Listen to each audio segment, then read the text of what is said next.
राष्ट्रप्रवाह news channel में आप सभी का स्वागत है। मैं मनन व्यास और आज की देखते हैं ताजा खबर।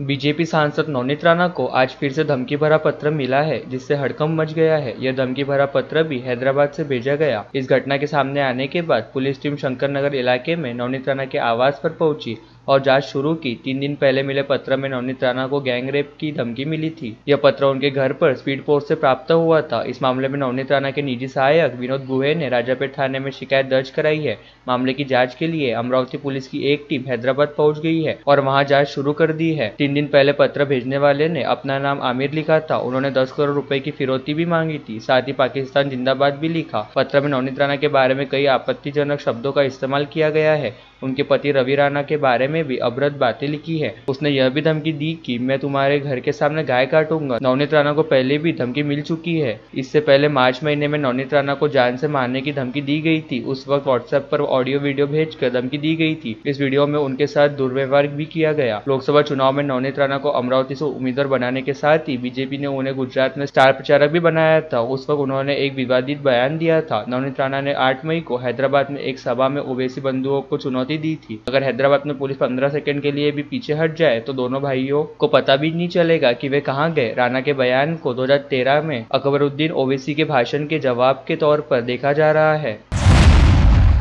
बडनेरा अकोला मार्ग के एक होटल के सामने खड़ी ट्रैवल बस से कुरियर कंपनी की 87 लाख की बैग उड़ाने की घटना लोनी पुलिस स्टेशन अंतर्गत घटी। जिला पुलिस ने बैग की तलाशी हेतु पुलिस ने 5 टीम बनाई है। सिरोही जिले के ग्राम सालिया निवासी 32 वर्षीय जितेंद्र चुन्नीलाल कुमार ने पुलिस में दी शिकायत के अनुसार वह गत 3 वर्षों से कुरियर कंपनी में कार्यरत है और सराफा में राम पाटिल के घर किराए से रहते हैं। आंगड़िया कंपनी के जिला प्रबंधक जितेंद्र सदैव निजी बस अथवा ट्रेन से मुंबई पुणे जाते हैं। उनके पास कंपनी की कैश होती है। 11 अक्टूबर की शाम वे 87 लाख रोकड़ लेकर नागपुर पुलिस स्लीपर कोच में सवार हुए। लोनी थाना अंतर्गत एक होटल पर बस के रुकने पर टॉयलेट के लिए उतरे। लौटे तो उनकी सीट के नीचे रखी बैग गायब थी, जिसे नदारद देख जितेंद्र के होश उड़ गए। उन्होंने 112 पर कॉल करने के बाद पुलिस ने लाखों की कैश युक्त बैग की खोजबीन शुरू की है। लोनी थाने से 2 और अपराध शाखा से 3 ऐसी 5 टीम बैग और आरोपी को खोजने में जुटी है।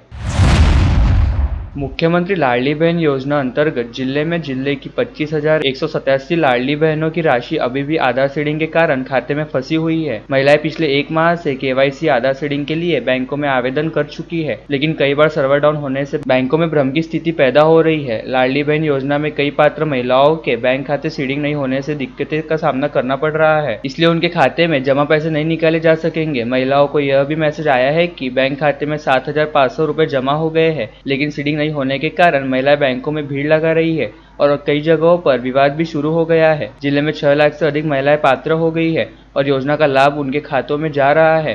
पात्र बहनों के खातों में अक्टूबर और नवंबर 2 महीनों के लिए 3,000 रुपए जमा करने की प्रक्रिया शुरू हो गई है। महिला एवं बाल विकास विभाग को 7,03,003 महिलाओं के आवेदन प्राप्त हुए हैं। इनमें से 6,92,175 महिलाओं के आवेदन सत्यापन के बाद स्वीकृत किए गए हैं। इसमें 3,236 महिलाओं के आवेदन दस्तावेजों की कमी के कारण खारिज कर दिए गए, जबकि 340 आवेदनों का सत्यापन चल रहा है। 1 जुलाई को शुरू की गई इस योजना के तहत महिलाओं को जुलाई से नवंबर तक 5 महीने के लिए 1,500 रुपए की 2 किस्तों में 7,500 की निधि मिली है, लेकिन जिला स्तर पर सरकार से रिपोर्ट मिली कि 37,411 लाडली बहनों का अनुदान बैंक में आधार सीडिंग नहीं होने के कारण रुका हुआ है। बैंकों ने 12,224 महिलाओं की आधार सीडिंग प्रक्रिया पूरी कर ली है और अब उनके खातों में पैसे जमा करने की प्रक्रिया चल रही है, लेकिन अभी भी 25,187 महिलाओं की निधि आधार सीडिंग नहीं होने के कारण रोक दी गई है।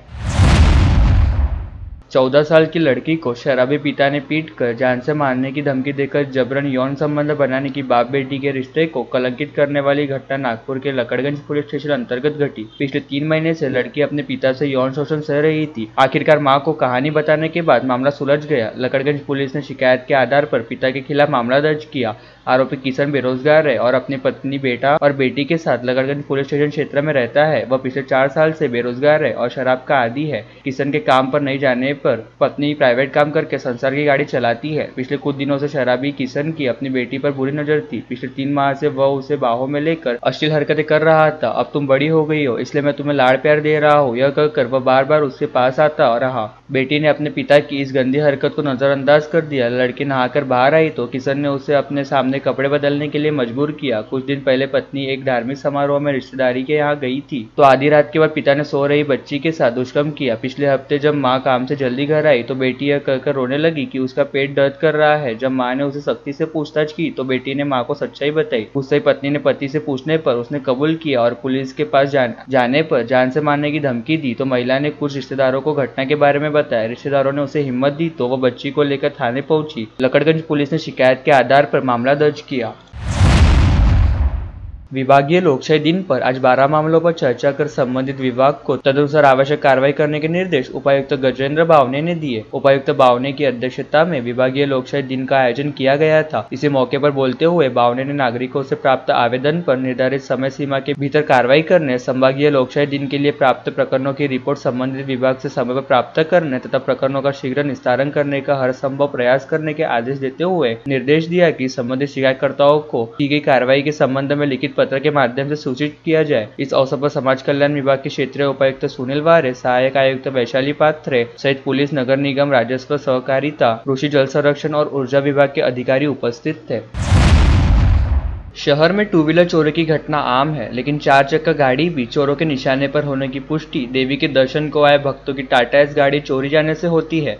राजापेट पुलिस स्टेशन में गौरखेड़ा निवासी फिरियादी शुभम उमेश वानखड़े ने दी शिकायत के अनुसार वह अपने पिता, भाई और उसके खेत में काम करने वाले मजदूर के साथ अपनी टाटा एस गाड़ी क्रमांक MS04 EB0714 से अंबादेवी दर्शन करने आया था। बाकी लोगों को अंबादेवी दर्शन करने के लिए छोड़ के वह अपने निजी काम से अपनी गाड़ी शारदा नगर मोहन मार्बल के सामने पार्क करके गया था। रात को वापस आने पर देखा तो गाड़ी वहां नहीं थी, जिसके बाद आजू बाजू में पूछताछ करने पर भी गाड़ी का पता नहीं चला, जिसके बाद फिरियादी ने पुलिस में शिकायत दी। वहीं दूसरी घटना में फिरियादी रविंद्र मधुकर नायसे अपने 19 वर्षीय बेटे के साथ 12 अक्टूबर को अपनी गाड़ी क्रमांक MS32U7033 भूतेश्वर चौक पर खड़ी करके अंबादेवी दर्शन करने गया था। वापस आने पर देखा तो गाड़ी वहां नहीं थी, जिसके बाद फिरियादी ने राजापेट पुलिस में शिकायत दी। अंबादेवी दर्शन करने के श्रद्धालु की दुपहिया चोरी होने की घटना घटी। फिरियादी सत्यम मंगलराव महेंद्रकर ने कोतवाली पुलिस में दी शिकायत के अनुसार वह अपनी गाड़ी दुपहिया MS27BH7093 को शेटे ज्वेलर्स के सामने पार्क करके अंबादेवी के दर्शन करने गया था। तकरीबन 8:15 बजे वापस आने पर उसकी गाड़ी वहां नहीं मिली, जिसके बाद फिरियादी की शिकायत पर पुलिस ने अपराध दर्ज किया।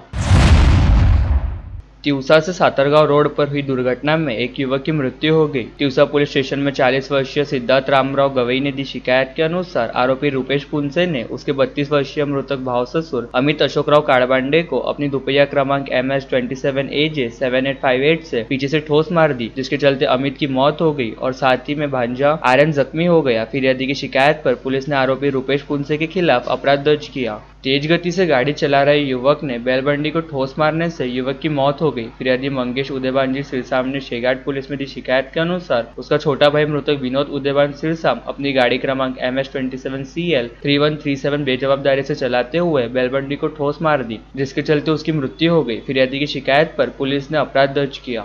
और लेटेस्ट न्यूज़ देखने के लिए राष्ट्रप्रभा चैनल को लाइक और सब्सक्राइब कीजिए।